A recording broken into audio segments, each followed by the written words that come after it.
Welcome to Talking Grit, a Detroit Lions podcast.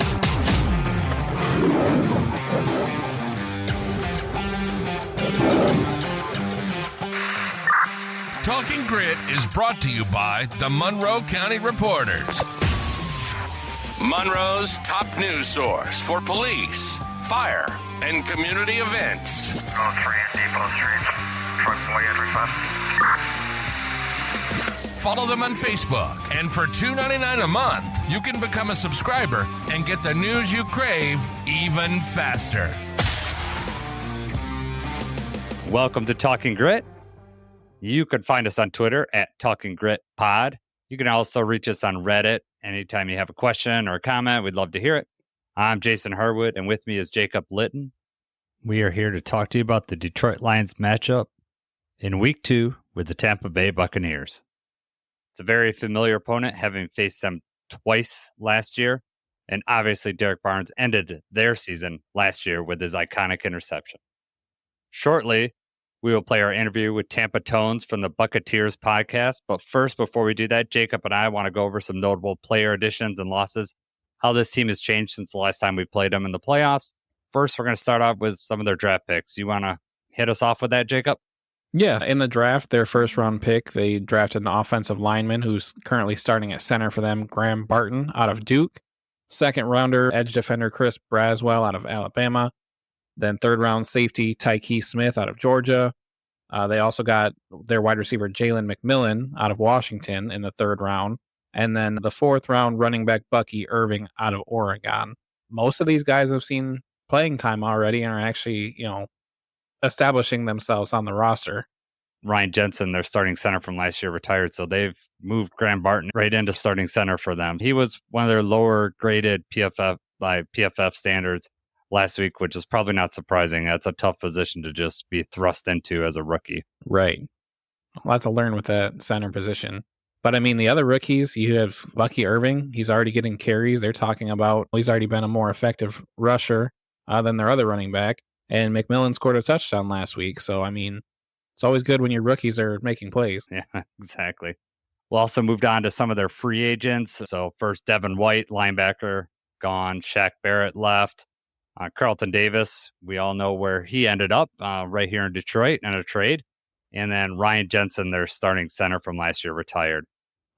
Probably Jensen and Davis are the biggest losses for their team, but Devin White and Shaq Barrett had a really good career with Tampa Bay. Yeah, they were both really solid players. I mean, probably starting to show a little bit of regression there, and they decided to move on and not re-sign them. Shaq Barrett actually signed with the Dolphins, but then he retired before they made it to training camp. So, he was just ready to hang it up. Some of the re-signings that they had was Baker Mayfield, obviously. Had a resurgent year last year. Got them into the playoffs. They won their division. Signed a contract 3 years. I think it was 3 years, $100 million. It has a chance with incentives to go up to $115 million. If he keeps playing the way he played last year, based on the way the contracts are being signed this year, that could end up being a really, really good deal for Tampa Bay. I think it already looks like a good deal for them, right? I mean, he's got to play and remain the starter. But last week 4 touchdowns, looked like a world beater. Granted, they're playing the Commanders. Last year, like I said, a weaker division, but still you go out and you win your division, and they rewarded him with that contract. But I think it's kind of a win-win. Was Baker Mayfield was year previous was bouncing around.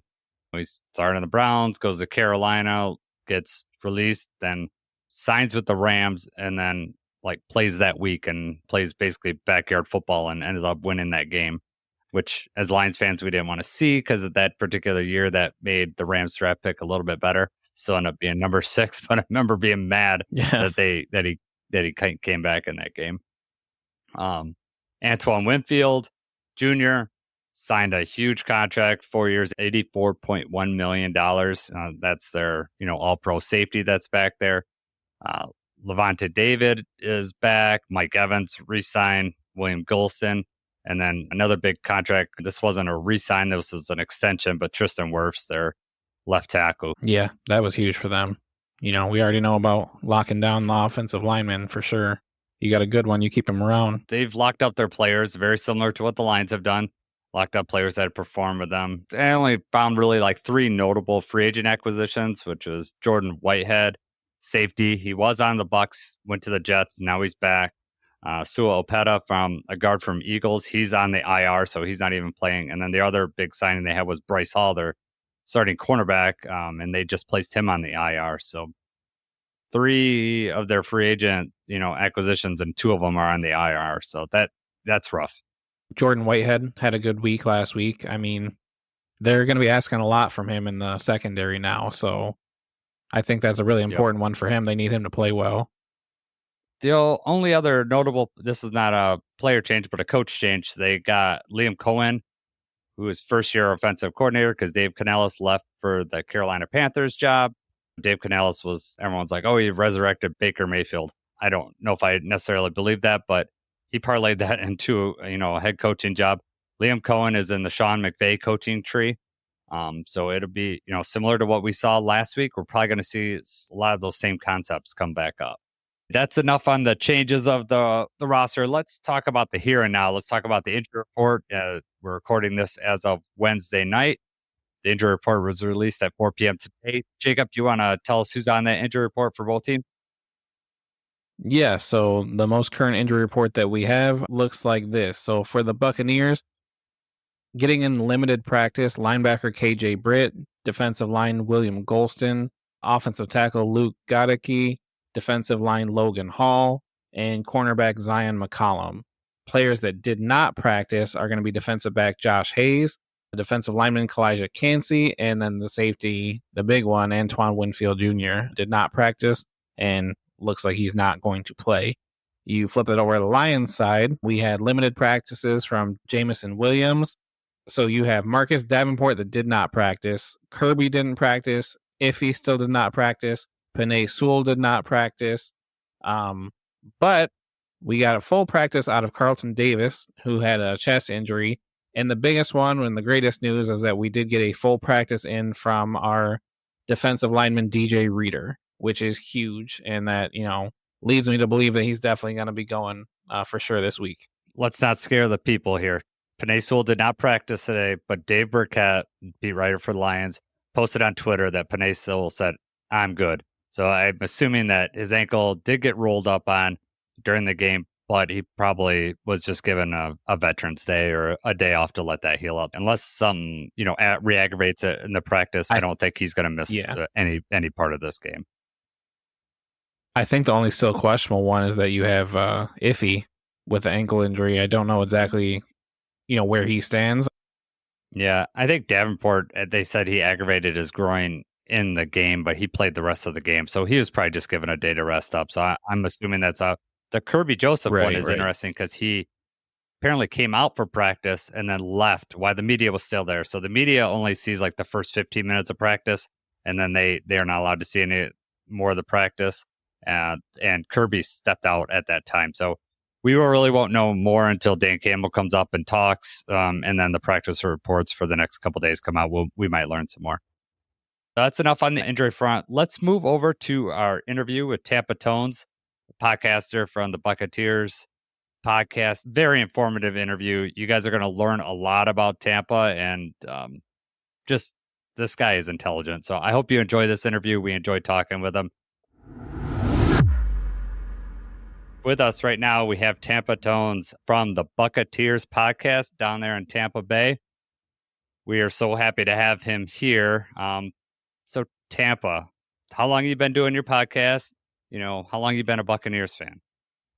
Thank you, fellas, for having me. Awesome stuff here. And, Detroit, Tampa, a little bit of an old rivalry back in the day. So it was good to reunite with fellow friends or frenemies come Sunday, I should say, regardless. So I've been doing this for a bit now. I've been a Bucs fan since 1995, and I could give credit to my father for that. I was a young one, and he had NFL Sunday ticket back in that day, and he just always watched football games. And I remember hearing Warren Sapp, hearing Mike Elstad, seeing the color red. It caught my eye greatly. Mike Elstad was a local from where I grew up. I grew up around the Chicagoland area, as did Mike Elstad, so that was a good connection I had there.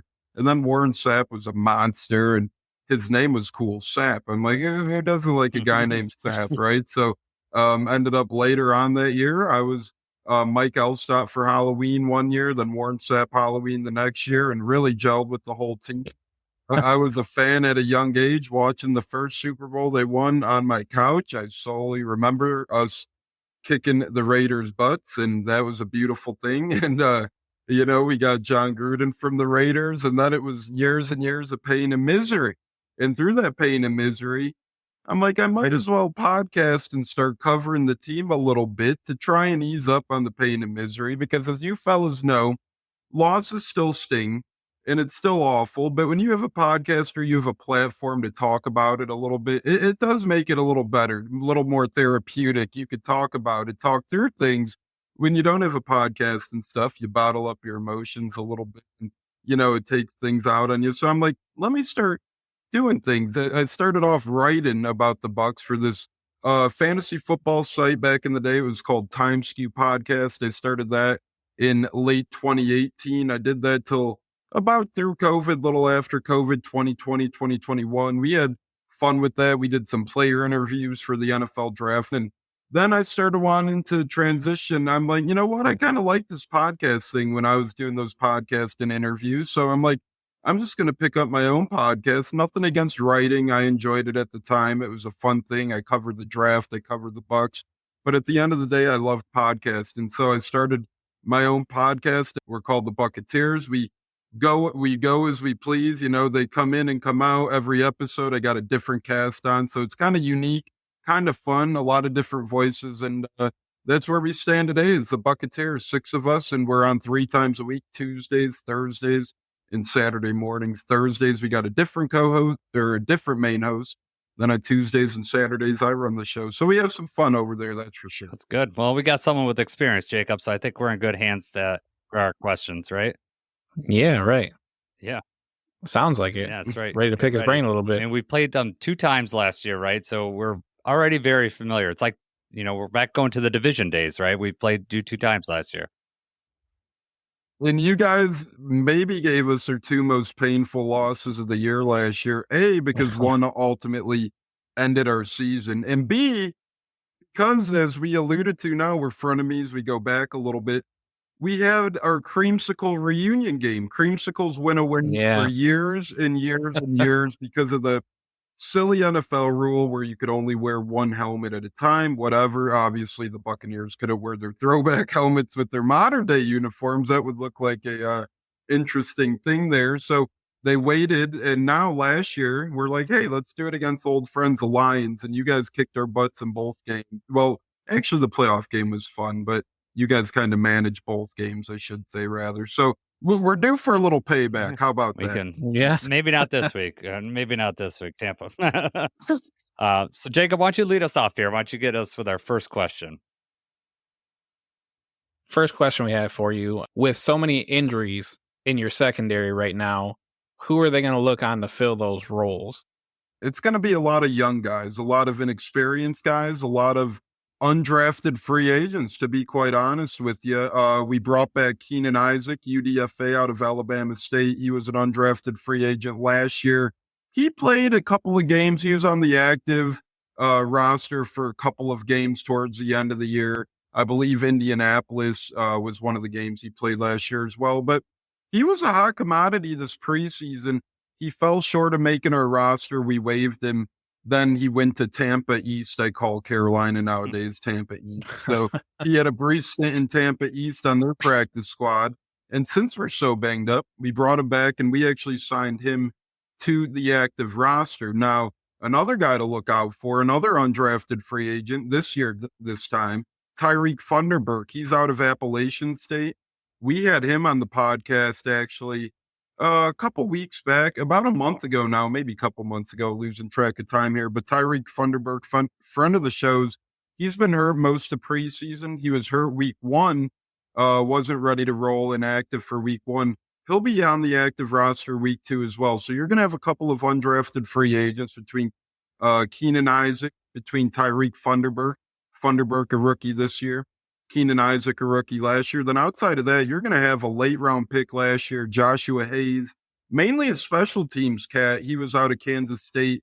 He got one All-Pro vote for special teams as a rookie last year. Shout out to him. But he'll play a bigger role as well. So very unexperienced guys back there. And if Winfield's out, you're going to see Christian Izzy, undrafted free agent, yet again from last season, take his spot. So I will give kudos to guys like Todd Bowles and Jason Light on filling this roster very well with either late round picks or undrafted rookies. But at the end of the day, not too many of them had to play all together at this point. And oh, by the way, inactive last week, he'll be active this week at the safety position.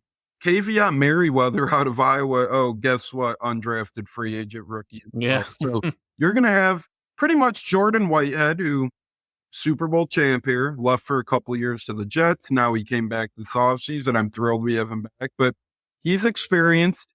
And then you got Jamel Dean, Super Bowl champ corner, Carlton Davis's best friend. You guys know Carlton Davis well now.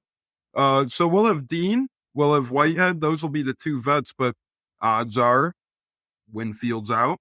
Odds are Zion McCollum will be out, our third-year cornerback, and then you're going to start seeing the lights of no others. Oh, because we lost Bryce Hall, not to be mistaken with Breece Hall, but Bryce Hall, former Jet quarterback, he's out for the year as well. He got injured in last week's game. So between Keenan Isaac, Tyreek Funderburk, Kavion Merriweather, and Joshua Hayes and those type of players, you're going to be seeing a lot of inexperienced UDFAs, late-round rookies fill in the void. And really, it's kind of a scary thing.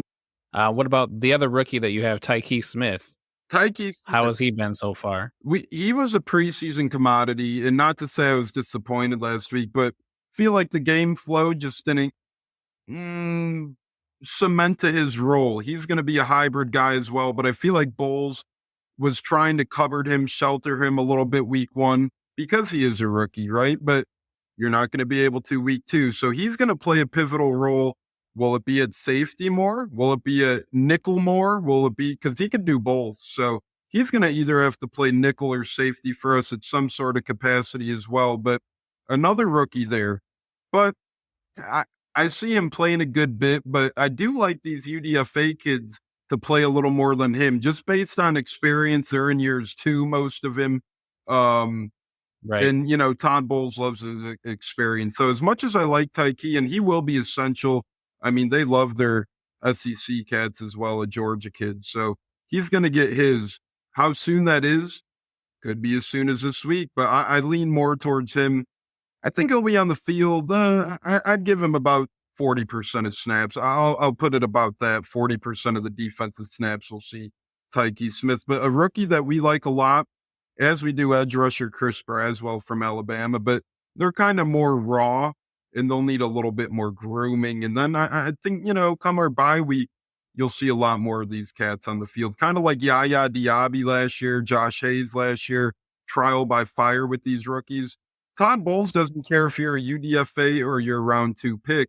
Whoever he feels more comfortable with, that's who we're going to see on the field. So ultimately, I think Tykee does play, but not as much as the UDFAs from last year and this year. Sounds like our coaching staff. If you show well in the practice field and they feel comfortable with you, doesn't matter if you're UDFA, you're going to be out there playing. And the Lions have multiple UDFAs on their roster right now as a Super Bowl contender. So we totally understand that. I want to jump back. You mentioned Carlton Davis. You've had him on your roster for, years now. So we're getting him. We've had one game with him. What can the Lions expect from Carlton Davis? He's a warrior. He's a fighter. He's a champion. He's a guy who doesn't back down. He's never afraid. He never feels overwhelmed by the guy across from him. And he's had some really fun battles in Tampa, whether it was calling Michael Thomas slant boy and kind of shutting him down when it mattered most, or going toe-to-toe with the likes of any Falcons receiver you could think of, whether it was Calvin Ridley in his heyday or modern-day Drake London. He's a tough guy. He's a tough son of a gun. He's going to give you everything he's got. He gets banged up often. And, he's going to miss 3 to 4 games a year, most likely. That's just his forte. But at the end of the day, when he's out there for you, he has the prototype in body and physique and physicalities of a cornerback number one. I think he's absolutely a high-end corner in the National Football League. His problem is He has feet for hands, stone hands, mitten hands, and you guys will see that. He'll make a lot of plays on footballs, but he won't finish the plays. Ultimately, making plays is more important as cornerback, but you would like to see him finish a little more of that. I think you guys got everything in him in week 1. I watched that game closely. He made a lot. Yeah, right. He made a lot of cornerback number 1 type plays. He got banged up a little bit, and I think he dropped an interception or 2. So you guys got a whole season worth of Carlton in a game. That's good to hear. Let's move on to the offense. This is a question that, Jacob and I had talked about before we jumped on with you. How do you personally feel about Baker Mayfield, the resigning, and how does the overall fan base feel? Good old Baker. What a career. What a wild ride he's had. I mean, pretty much a guy thrown out of Carolina, picked up off the heap in LA, and very fond connection there because LA's offensive coordinator at the time, Liam Cohen, is actually the new Bucs offensive coordinator. So the connection makes sense. And what did the Bucs try and do this offseason? As weird as it sounds, they tried to hire a guy who could help bring in Baker Mayfield. After all those years, who would have thought a team goes out of their way to hire coaching help to bring back a guy like Baker Mayfield? But I'll tell you what, the fans love him. He's a warrior. He's a fighter. He's a guy who gives you everything you got. He's gritty. He's going to run at you. It could be stupid and it could come back to hurt. But if you're a linebacker out there, he's not going to slide. He's going to try and put his shoulder down and gain a couple more yards. That's the type of guy he is. He's the type of guy you'll see walking around the 813, the Tampa community. You could have a beer with him. You could have lunch with him. Often people say it. If you could picture one guy on the planet to be having a beer with anybody, it would be Baker Mayfield. He doesn't care how long he's known you, who the heck you are. He's going to make you feel comfortable. And I think the day he signed in Tampa, something clicked in him that said, hey, this is my last shot here. He signed for a mere $4 million. I mean, I'm saying it like it's pennies, but he signed for $4 million last season for a quarterback in the National Football League. That is pennies, but nonetheless, he went out there. He beat out Kyle Trask in the preseason. I think Bucs fans fell in love with him. Even day 1, when he first signed here, I was a little skeptical, but the fan in me, 10 hours after the signing, I had my Baker gear ordered on its way. I was like, I'm getting behind this guy. And it was great. And I think even this year, he could be even better because I do believe in Liam Cohen more than I did in Dave Canales. I love Dave Canales, don't get me wrong, but it's like a Pokemon evolving, going from Byron Leftwich to, Dave Canales to Liam Cohen now. You get a little more offensive creativity with every coordinator, with every play caller. I mean, Liam Cohen is so experienced. So that's where the Bucs stand. That's where the fans stand. We are paying him a pretty penny, 3 years, $105 million. But when you compare it to some of these other quarterback contracts, my goodness, it's almost a bargain nowadays. I mean, you're saying a guy like Daniel Jones makes more money than Baker Mayfield? You're saying a guy, don't get me wrong, these cats are good cats, but Trevor Lawrence makes $25 million more a season than Baker Mayfield? It's just a little insane. And we hope he's a franchise because when you look at the Bucs, we really haven't had franchise quarterbacks. They're far and few in between. We kicked Doug Williams out, which is one of the stupidest things we've ever done. He goes on to have an illustrious career. We tried to draft guys like Jameis Winston, Josh Freeman, Josh Johnson. None of those guys really panned out. We won the Super Bowl the first time with a Stockbridge quarterback like Brad Johnson. Pretty much won it this time with Brady on life support. I mean, he was awesome. Incredible. Best QB we've ever had, but his shelf life is very minimal, and we knew that as Bucs fans. So now this is a chance. Baker Mayfield could be the guy to be our QB for 6-7 years. Hopefully to come.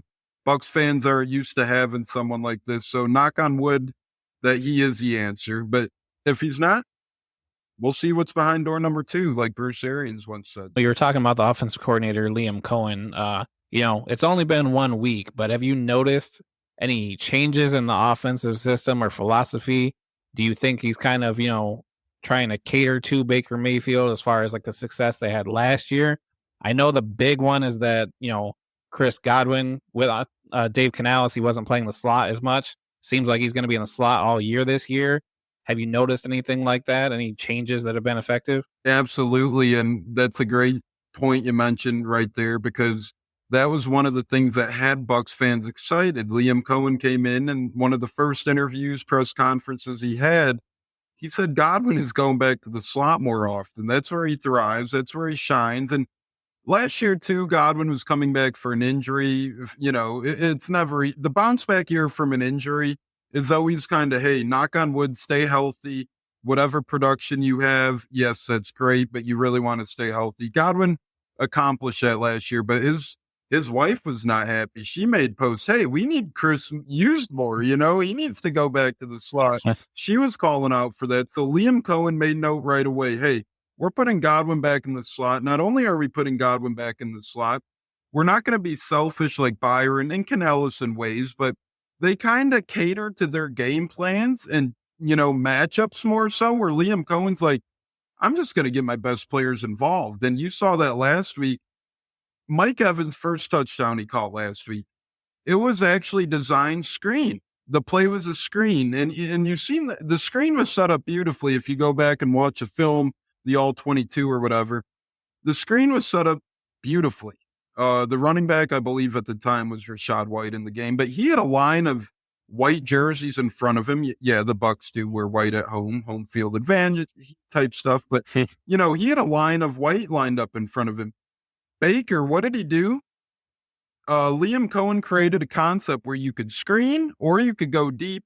He goes deep to Mike Evans, one-on-one in the end zone, easy touchdown. Later in the game, you see a similar concept where the main route is the tight end underneath, wheeling and dealing, but he sets up Jalen McMillan in the flank, and he ends up scoring a touchdown. Rookie, we're very excited about him. So Canales kind of morphed the offense to, hey, we're going to tag matchups. We're going to game plan and strategize matchups. If they double team Mike Evans, we're going to try and use this guy more. If they double team Godwin more, we're going to try and use Evans more. Whereas Liam Cohen is like, I don't really care about matchups. I got all these toys at my disposal. I trust my guy Baker Mayfield. I'm going to create plays sophisticated enough where Baker could feel comfortable enough to have multiple outlets. And hey, if they want to double team Evans on that play, great. I'll set up the screen. If they want to flank Evans on this play, great. I'll set this up. But Liam Cohen's creativity is catering to the fact that the offense has an abundance of talent at the wide receiver position. And you might see the tight ends go touchless. They might go 2-3 catches, but he's going to cater to his strengths. He's going to cater to his needs, and he's going to do what's best for this offense. Instead of being Mr. Balance, yeah, you're going to see the run, but it's going to come at smart times where we could rip off big chunks because the pass plays just worked out real well. So I think Liam Cohen caters to the offense, not necessarily to Baker, but more so to the fact that I got these high-profile number 1 and number 2 receivers. I got a rookie number 3 receiver. I got a year 2 number 4 receiver. I'm going to utilize their speed, and I'm going to utilize the smartness of my veteran wide receivers where I can rely on them. I could have my QB feel comfortable, and we're just going to use them. And oh, by the way, I got a pretty nice pass catching running back in Rashad White when the defense falls asleep I could use. So I think he doesn't cater necessarily to Baker, but he caters more so to the high-profile names in the offense. Well, it was really effective last week for them, for sure. They had a good game. Man, it took us until week 9 or 10 last year to score 30 points, to pull up 30 points. And again, Dave Canales, first time calling plays last year. Liam Cohen comes in, gets it week 1. Now, I know it's the Commanders, so, and I have friends at the Commanders podcast. If you guys listen down the road, don't take it as a knock, but that's why I'm really excited to see. And we might be without our right tackle now as well, Luke Godecki. He's in concussion protocol now. It wasn't revealed until today that's the case, but again, I don't mind being shorthanded against a team like the Lions. It's going to prove a lot, and I'd rather have it this way at the beginning of the year than at the end of the year. So I'm excited for the test this coming week. I think it's going to be fun. And, a team like Detroit, a Super Bowl contender where the Bucs, they're expected for the playoffs. I think we're in for a fun one. I think we are, especially with Liam Cohen calling plays. Will it lead to a Bucs victory? I don't know. but I think it'll be competitive even if we are a little bit shorthanded. Moving on here. This is matchup specific, I guess. What most concerns you about the Detroit Lions? Where to start? I mean, there's a lot to be concerned of when you're a team looking to play the Detroit Lions, but I think you'd be foolish not to mention their running back room. I mean, this is a running back room that last year in the playoffs absolutely gashed this Buccaneer team. Montgomery and Gibbs, I think more so it was Gibbs who had the yards per touch, the yards per carry, but Montgomery as well. The first time they played, Gibbs was hurt. Montgomery got hurt halfway through the game, and I believe Reynolds was the backup. And, he played efficiently enough, not great ball, but he even played efficient enough where, had to be scary. Now, the Bucs run defense is very good. But at the end of the day, if you're going to be banged up like we are on the defensive line, again, we might be without Kalijah Cansey. It seems like that's probably going to be the case. Ernest Brown, he's on IR for the first 4 weeks. So, again, he was probably our last D lineman, but that's still another body who's going to miss this football game.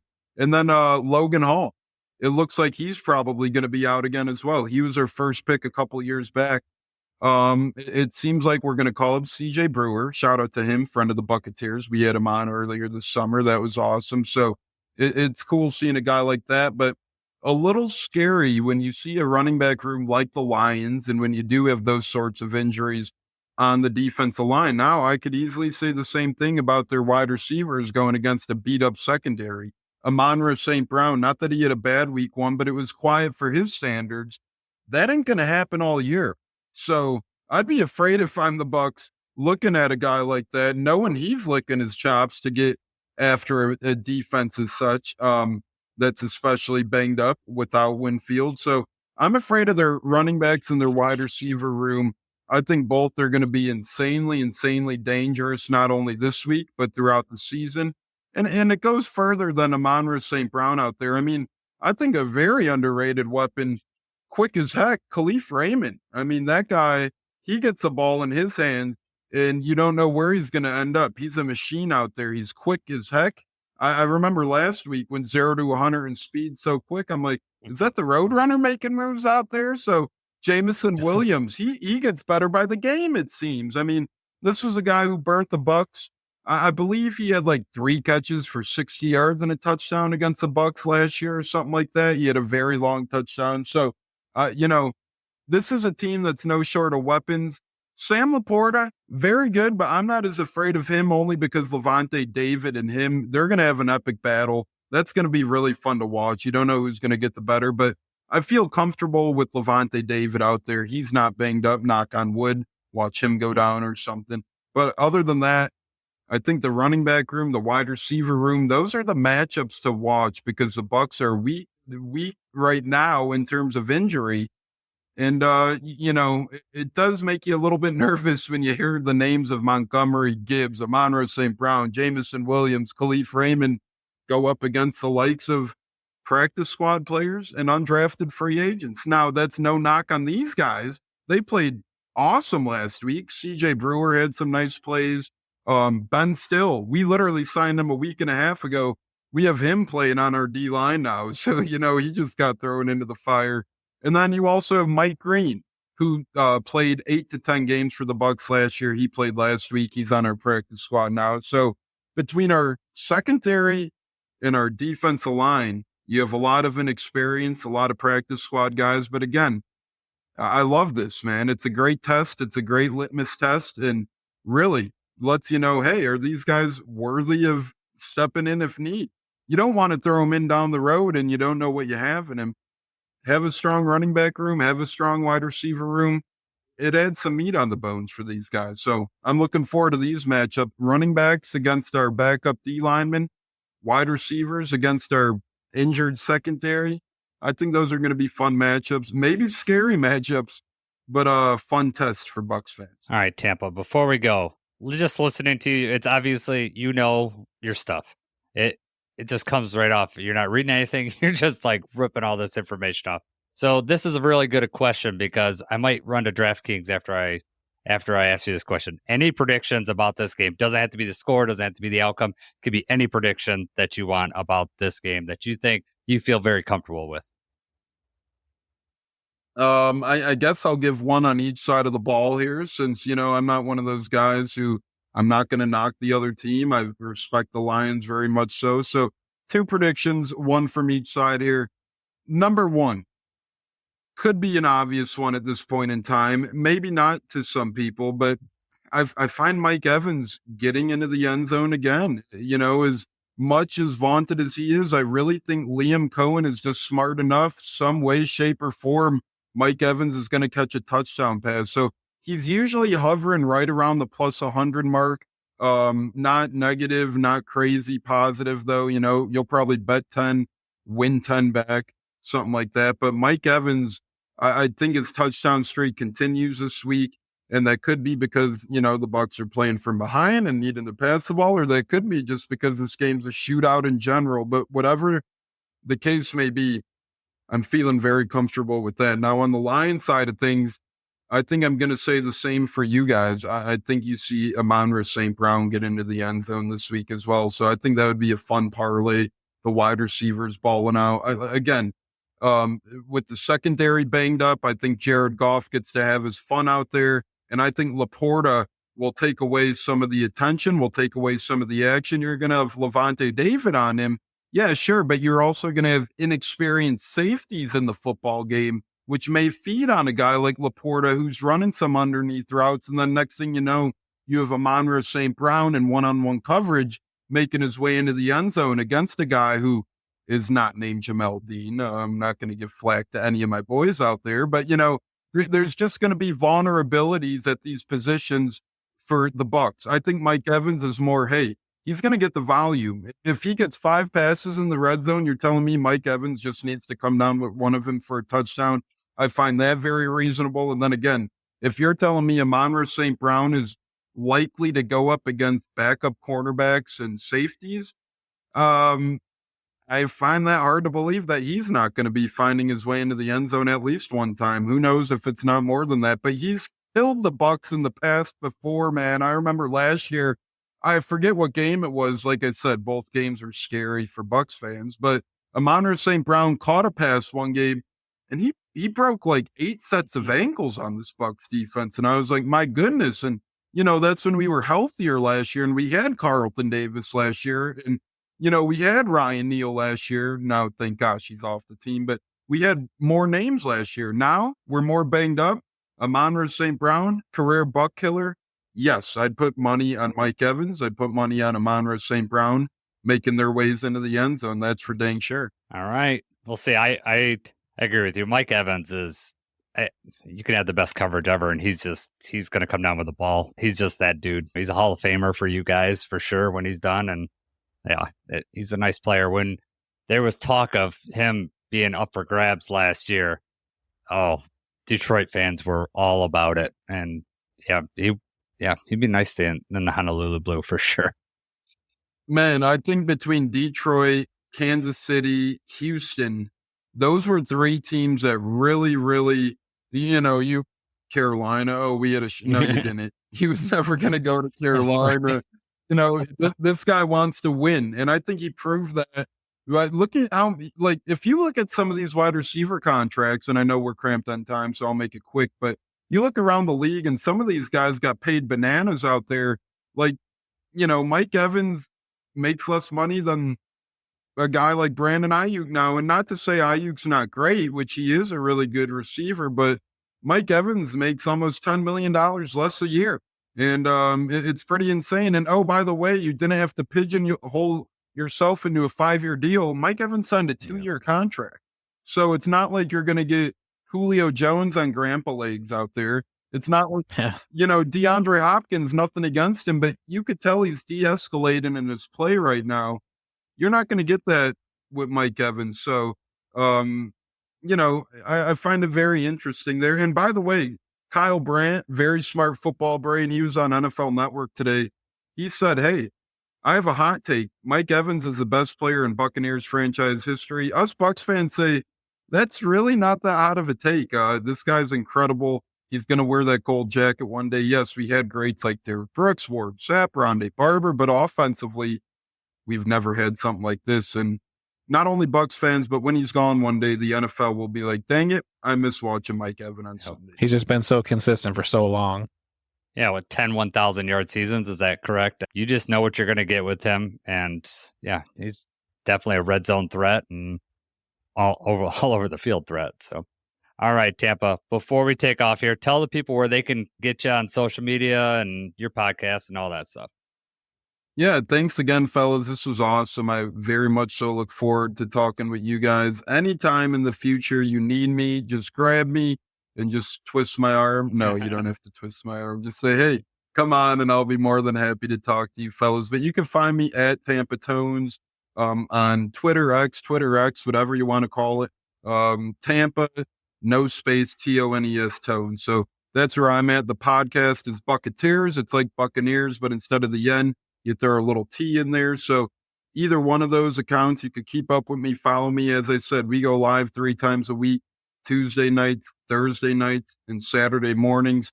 Saturday is more of our football fun show. We start the first half of the show previewing. I can't wait to have you guys on. That'll be a very fun time. But we spend the first half of that show previewing the game. And then the second half, we get players, coaches, sports writers, and we kind of just talk the world of football in general, college, NFL, gambling, fantasy, and all that stuff. So, yeah, any football fans out there, come join us on Saturdays. Any Bucs fans out there, come join us Tuesdays and Thursdays. But really, really, find me on X and Twitter. I love to interact. I love to talk football. I love to talk any sport, baseball, basketball, hockey, wrestling, cricket, lacrosse. No, I'm kidding. But anything you guys want to chirp about, I'm open. And again, love this podcast. I can't wait to listen to you guys down the road. Really fun time. You guys are both awesome dudes. So really special time here. And yeah, I'd love to be back in the future. It's incredible.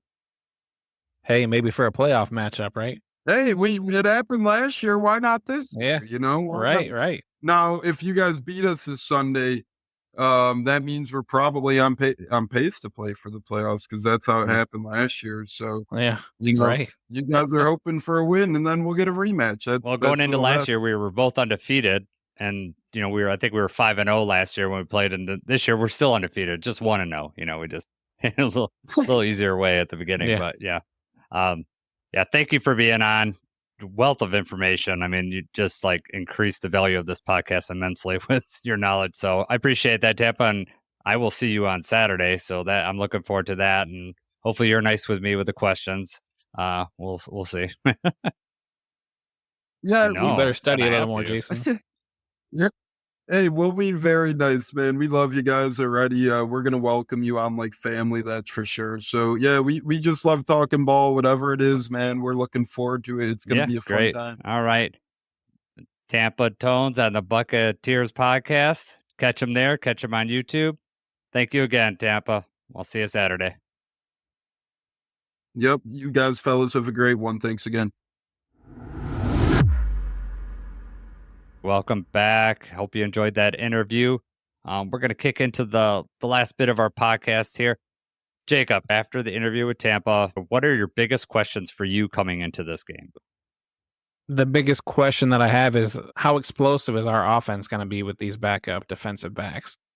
On paper, it really looks like we are going to have a huge game on offense. With our offensive firepower, our passing game, the threat of Gibbs out of the backfield catching passes, it really looks like we should have a huge game. I guess that, would you call it the biggest question? Or I guess the biggest storyline that I have is just, you know, are we going to be able to take advantage of the fact that they have a banged up secondary? They have a lot of rookies. You know, as Tampa said, they have undrafted free agents back there. You know, it looks like a nightmare matchup for them. I don't even know if that's the biggest question. I was interested in his thoughts about the running game, because I was under the impression that Tampa had a pretty stout run defense. Sounds like they're banged up front, which is just they're in some trouble with, you know, we can attack them with the run or the pass, and if we could do either, they're going to be in some trouble. So the biggest question that I personally have is watching last week's game with Tampa. Baker Mayfield got out of trouble a lot in the backfield. So we're going to have to contain him. He likes to either bootleg out, or he was just all of a sudden seemed like he was going to be tackled and he gets out. And there's nothing more demoralizing than a quarterback escaping a sack and then getting a first down. So I don't want to see that. So that's my biggest question. Can we contain Baker Mayfield? Hopefully with DJ Reader back, we get a push up the middle so he has nowhere to run, and then Aiden and whoever's on the other edge, whether it's Davenport or Houston or Pascal or whoever's on the other side, Levi, they have to hold that edge so they can't let Baker escape out the back. To me, that's the way it needs to be happen. I think we're going to be able to mix up a lot more of these like linebacker and defensive back blitzes against this Tampa Bay team. We weren't able to do that against the Rams because they were just getting the ball out so quick. It just seemed like every time we tried, there wasn't enough time to even really get home, even if you were unblocked. I agree. Stats to be aware of. So I did some film review. I looked up some stats and found some mostly on the week 1 game. Some of these go back further. First, I'm going to start with offense. Last week, we talked a lot about motion. There was motion on a vast majority, almost all the plays. Last week, Tampa only ran motion on 24 of 55 plays, so a little bit less, which having the OC from McVay, I was expecting more motion, but there wasn't. And also another interesting fact, third, and then maybe this speaks to their offensive line, the youngness, they had 3 third and short plays of 1 or 2 yards. They passed on all of them, did not run on third and short at all. I thought that was very interesting. So the Lions have to be prepared for that they're just not going to try to run it into our defensive line, that they're willing to pass on that down. You talked about time to throw. Last week, Baker's time to throw was actually 2.36 seconds. That was his average. Stafford's was 2.72. So they got it out even quicker. Last week, Baker has thrown for over 280 yards and at least 2 TDs in 6 of his last 7 games. And that's probably why Tampa Tones is very happy with him being their quarterback. He's produced, and he won them a division. So and just in the playoff game just last year, I know it's a different secondary, but against the Lions, Baker lit him up for 349 and 3 touchdowns. So he has produced. As far as the defense, Todd Bowles loves to blitz, so Lions had to be prepared for that. He will blitz. I even noticed last week he blitzed on first down a lot. And so that was surprising to me to see that he was blitzing on first down just as much as third down. So the blitz can come anytime. It's not just on third and long or, obvious passing downs. Maybe they're going to try to blitz to get pressure to cover up for their secondary that, doesn't have very much experience. It'll be interesting if that's how they play that, though, because of the, lack of experience in the secondary. Do you keep an extra lineman drop back in coverage, or do you try to send more people to try to create a quicker pass? Because we really could make them pay either way. I think it's a pick your poison type thing. They're going to have to choose what they want to do. And Todd Bowles could be trying to do both things, so that keeps Jared Goff guessing. If Jared Goff has time back there, I have full confidence he's going to be able to just pick these guys apart. He has too many weapons with inexperienced a back end on Tampa. So when you look at their stats, they were allowed 4 rushes of 10 plus yards last week, and you think, oh, that's good. That's good for Lions. Well, all of those were QB scrambles by Jaden Daniels. I know Goff ran for 7 last week, and that might be like more than he gets the rest of the year combined in all the games. That might be. So we'll see. But the rush defense of Tampa, the stats last week were very skewed because Jaden Daniels scrambled a lot, and he was their leading rusher for the Commanders. All right, Jacob, let's get to it. What are the keys for victory here? On offense, my key to victory is going to be just the play of Jared Goff. He did not have a very good game last week, especially as we've already talked about with the backups in the secondary, the younger, inexperienced players. We have to be able to exploit them. We have to be able to get open. Goff has to be able to hit those guys, and take care of the ball. We have to just make good throws. And on the defensive side of the ball, I think the main key to victory there, obviously it's going to be hard. You're not going to shut down Mike Evans. I think the key to victory here is going to be slowing down Godwin out of the slot. Chris Godwin last week was targeted 8 times, and he caught 8 passes. A lot of them were shorter throws, quicker throws. We showed that we can stop some of the outside stuff, but we gave up way too many short passes and end up hurting us in the long run. I think that's my defensive key to victory is going to be paying more attention to Godwin in the slot and trying to slow down, his impact on the game. Speaking of Godwin, so he was the security blanket for Baker. He had one drive where he caught 3 third-down passes to give him first downs on just one drive. He's the blanket coming out of the slot. He's going to be the guy that they're going to be looking for to get first downs. Godwin was the highest rated wide receiver last week in all of NFL by PFF grades. Take those with a grain of salt, but it's just, it's enough to show you that he's a weapon, and we need to watch out for him. Most of my keys to victory are on the defensive side of the ball. I think the Lion you just talked about, Jared Goff needs to play his game. I think that the Lions offense is going to just be able to pick how it wants to beat the Tampa Bay defense, just with their inexperience and injuries back there. We want to prevent a shootout. So the first way we need to do that is keep Baker in the pocket. If you keep Baker in the pocket and don't allow him to scramble, he will make throws and beat you, but he's also going to make a mistake at some point. That's what we want to do. We want, just keep him in the pocket and he'll eventually make a mistake. He had 10 pressures last week with the Commanders. He was sacked once. He scrambled 3 times for 21 yards, and then he went 3 for 6 for 48 yards in the other ones. So, just keep him in the pocket, and I think we're going to be fine. And also just don't allow explosives. Keep everybody in front of you. I know that's a dink and dunk situation. It's demoralizing to have someone come down on you for 12 straight plays, but it's also hard for an offense to not make a mistake, especially you got a young offensive line. One false start, one holding, that's a drive killer, and that's what you're hoping for. So that's what I'm looking for.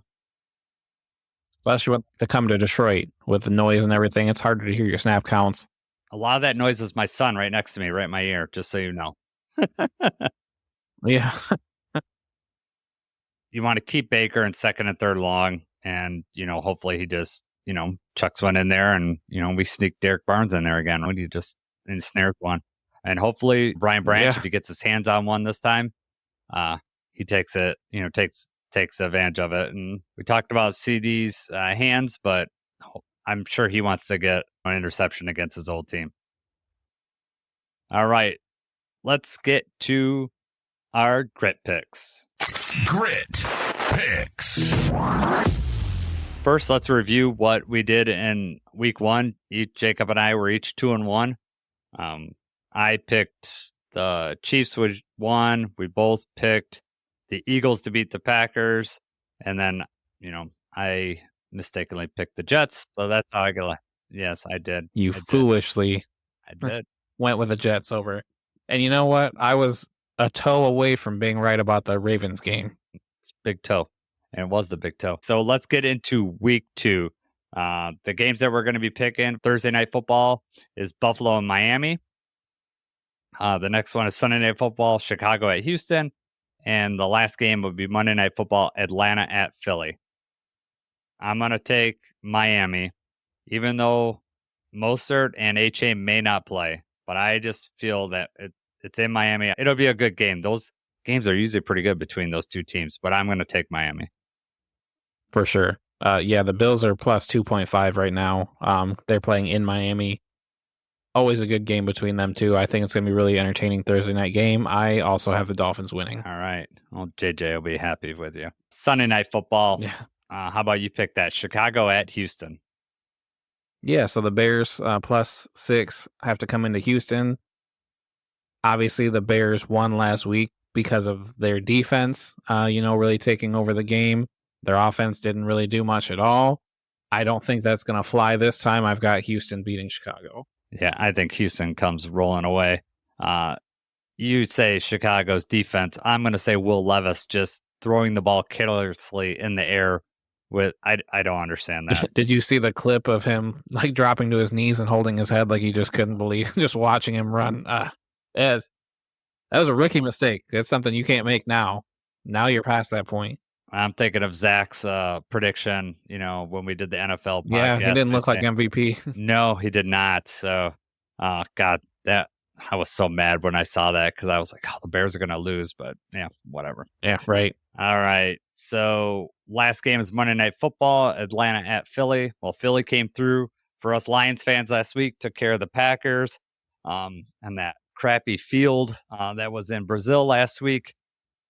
I think Philly's going to win again. Philadelphia is a tough place to play. Atlanta really didn't look good. I know I predict them to do pretty well, but Kirk Cousins did not look good. But I'm going to take Philly on this one. Yeah, agreed. Atlanta is a plus 6.5. They're coming into Philly. They still don't really have it together. It's going to be a long season. Maybe they need to turn some things around, clean some things up. Kirk Cousins needs to play a little bit better. Maybe it was a fluke. We'll find out. They have a pretty big test in week 2. I definitely think that Philadelphia is going to take care of business. Yep, I think and so. You mentioned that Kirk Cousins didn't do too well, but who did play pretty well last week was Sam Darnold. Yeah, he did. But, yeah. So I told you, we're still keeping track of that prediction. All right. He's not quite on pace for that, but he didn't really have to. Okay, that's fine. You also have to consider who he played. You feel good about yourself that you got to point it out to everybody that you may have been right about something? Is that how you do this? It's only week 1, but even if, he had the capability, that was my point. Okay, yeah. We're going to be tied after this week because we both picked the same 3 games, but I think those were, I guess Buffalo and Miami could have went either way, but the other 2 I think were fairly obvious. Yeah, I agree. So let's get on to what we call the Grit Guarantee. It's time for the Grit Guarantee. All right, Jacob, for this section, we just picked something about the game that we feel very confident about. I'm not going to be as ambitious this week. I'm going to say Amon-Ra goes for over 100 yards receiving in this one. They're not going to hold him back, and I think everyone in Detroit, Jared Goff including, knows that we can't just let Amon-Ra hang out with 16 yards receiving or 13 or 16, whatever he had last week. Yeah. So, no, he's going to have a good game. We talked about the inexperience that Tampa Bay has. It's all setting up for Amon-Ra to have a great game. What you got for your guarantee there, Jacob? That actually was on the table for me as well, but it just feels like it's because of what happened last week and him needing to bounce back and, the matchup that we talked about. I actually was going to lean towards the number of receptions that he was going to, have a huge game. But actually, so my guarantee of the week is that, I think Tampa called him Stone Hands, is Carlton Davis. I think he's going to get an interception this week. All right. Wow. I feel it happening. He had a couple that were kind of close last week, didn't get it done. He's got the extra added incentive, obviously, of who he's playing. I think he's going to get a pick. Yeah, I hope so. Maybe it's a crucial one. It really, well, it depends on when the interception comes in, but the stadium gets extra loud when there's a turnover, and especially if it's interception and they start going the other way. I hope you're right on that because that'll be fun at the stadium to experience that. Right. So feeling good about the Lions. 1-0. It was a tough game last week. Heading in, love to be 2-0 against 2 possible playoff teams. That'd be great. Head to our first road game next week with Arizona. So feeling good. I'm thinking Jared's going to have a better game this week. I hope so. Yep. Be hard to be too much worse. Yeah. Well, yeah, he had the interception and then he had one that was dropped too.